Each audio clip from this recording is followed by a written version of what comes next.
ទូស្ដីបងប្អូនណាមកមើលឃើញគោ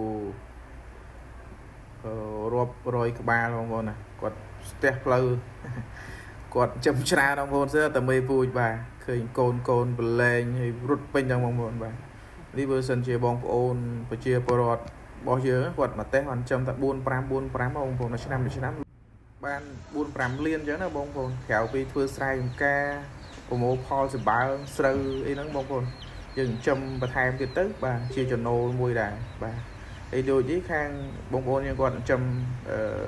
ដាក់សាច់បងប្អូនគាត់មេណាចាស់ហ្នឹងក៏ដាក់ពណ៌យកសាច់អញ្ចឹងទៅមេណាល្អហ្នឹងក៏ដាក់ស្ពែមអញ្ចឹងណាបងប្អូនបាទអញ្ចឹងគឺវាជាប្រភពចំណូលមួយបាទបងប្អូនបាទយើងទៅមើលឃើញជាក់ស្ដែងបងប្អូនឃើញគូស្រែបាទប្រភេទនេះគូស្រែហើយមេអន់ក៏ដាក់ចំណី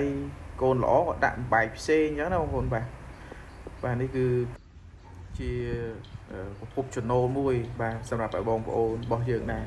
បាទអរគុណច្រើនគ្រប់លាបងប្អូន